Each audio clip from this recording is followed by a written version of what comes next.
मित्रों, आज हम सब श्रवण करेंगे श्री संतान सप्तमी व्रत कथा। एक समय की बात है, महाराज युधिष्ठिर ने भगवान श्री कृष्ण से कहा कि हे प्रभु, ऐसा कौन सा व्रत है जिसके करने से मनुष्य के सांसारिक दुख क्लेश दूर हो और वे पुत्र पौत्र से युक्त होकर के आनंदित रहें। युधिष्ठिर की वचन सुन करके भगवान कृष्ण बोले कि हे राजन, तुम्हारा प्रश्न अति उत्तम है। मैं तुम्हें एक कथा सुनाता हूँ, ध्यान से सुनो। जब वासुदेव और देवकी मथुरापुरी में राजा कंस के कारागार में कैद थी, कंस ने उनके 6 पुत्रों को मार डाला था। तब लोमस ऋषि उनसे मिलने कारागार में गए। ऋषि को आया हुआ देख करके दोनों बहुत प्रसन्न हुए। लोमस ऋषि बोले, हे देवकी, मैं जानता हूँ कि तुम्हारा मन बहुत दुखी है। दुराचारी कंस ने तुम्हारे 6 पुत्र मार डाले हैं। इसी प्रकार राजा नहुस की पत्नी चंद्रमुखी भी दुखी रहा करती थी। उसने संतान सप्तमी का व्रत विधि विधान सहित किया, जिससे उसे संतान सुख मिला। यह सुनकर के देवकी ने हाथ जोड़ करके ऋषि से कहा कि हे ऋषिराज, कृपया रानी चंद्रमुखी की कथा और इस व्रत का विधान विस्तार से बताएं, जिससे मैं भी इस दुख से छुटकारा पा सकूं। लोमस ऋषि ने कहा कि राजा नहुस अयोध्या नगरी के राजा थे। उनकी पत्नी चंद्रमुखी अत्यंत सुंदर थी। उसी नगर में विष्णुगुप्त नाम का एक ब्राह्मण भी रहता था। उसकी पत्नी का नाम भद्रमुखी था।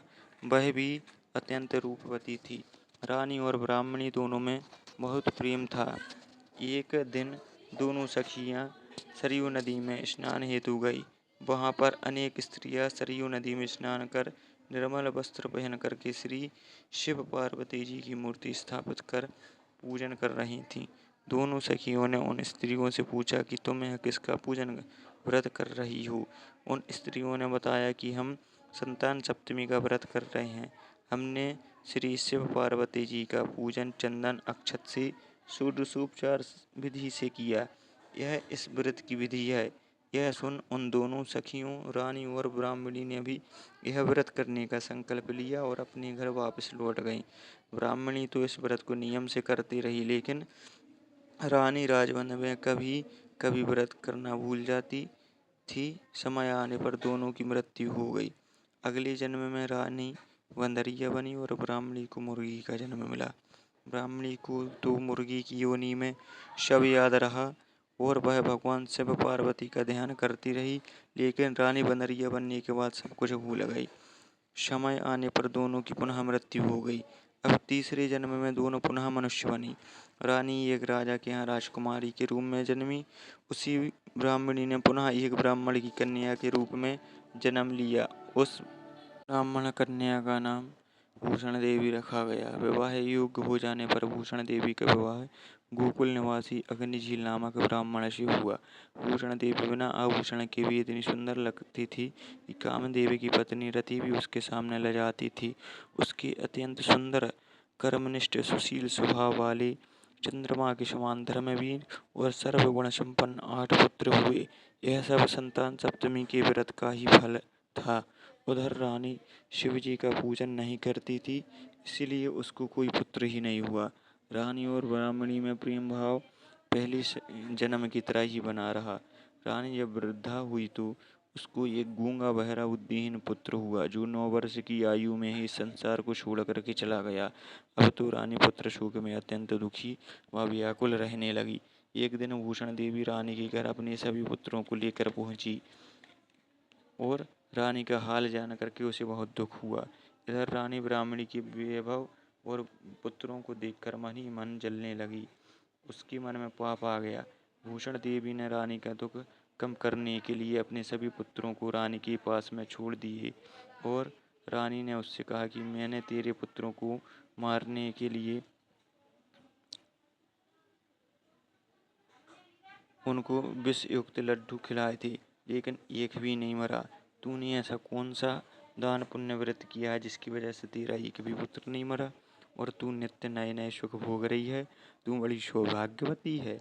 इसका भेद तू निष्कपट होकर के मुझे बतला, मैं तेरी बड़ी ऋणी रहूंगी।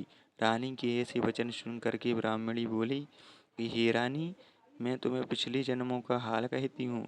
पहले जन्म में तुम राजा नहुष की पत्नी चंद्रमुखी थी, मैं भद्रमुखी नाम की ब्राह्मणी थी। हम दोनों अयोध्या में रहते थे। हम दोनों सखिया थी।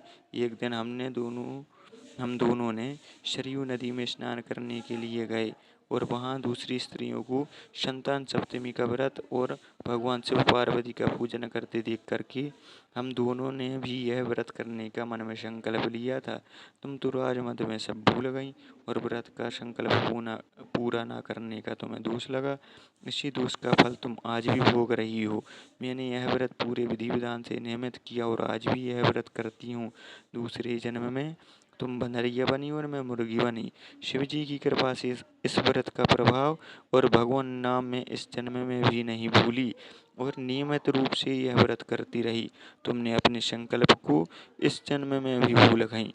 मेरे विचार से तुम्हारे दुखों का यही कारण है, अन्य कोई कारण मुझे नहीं दिखाई देता।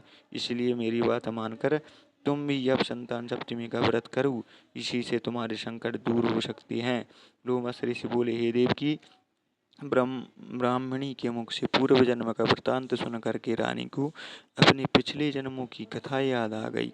अब वह अपना संकल्प पूरा न करने का पश्चाताप करने लगी। रानी ने भगवान शिव और माता पार्वती की महिमा का गुणगान किया। उसी दिन से रानी नियमित रूप से संतान सप्तमी का व्रत करने लगी। इस व्रत के प्रभाव से रानी को संतान सुख प्राप्त हुआ। सारे सुखों को भोग करके वह अंत में शिवलोक को गई। इसलिए हे देव की, मैं तुम्हें भी इस व्रत को करने के लिए कह रहा हूँ। तुम यह व्रत करने का दृढ़ संकल्प अपने मन में करो। इस व्रत को करने से तुम्हें भी संतान सुख मिलेगा। यह कथा सुनकर देवकी ने हाथ जोड़कर लोमस ऋषि से पूछा, ये मुनीश्वर, मैं इस व्रत को अवश्य करूँगी। आप इस व्रत का पूर्ण विधान व नियम बतलाइए। तब लोमस ऋषि बोले, हे देवकी, यह व्रत भाद्रपद महीने के शुक्ल पक्ष की सप्तमी को किया जाता है।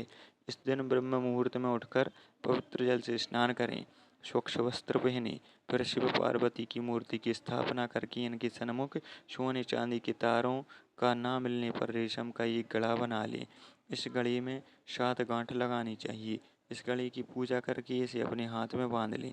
फिर भगवान शिव पार्वती की पूजा करके उनसे अपनी मनोकामना कहें। फिर 7 पुआ बना करके उनका भोग लगाएं। अपनी सामर्थ्य अनुसार सोने या चांदी की अंगूठी या चूड़ी बनवाएं एवं पूजा करने के बाद इसे पहने व 7 पुआ को एक तांबे के बर्तन में रख करके फिर इनका पूजन करके किसी सदाचारी धर्मनिष्ठ ब्राह्मण को दान दें। उसके बाद 7 ही पुआ स्वयं भी प्रसाद के रूप में खाएं। इस व्रत का पारण करें।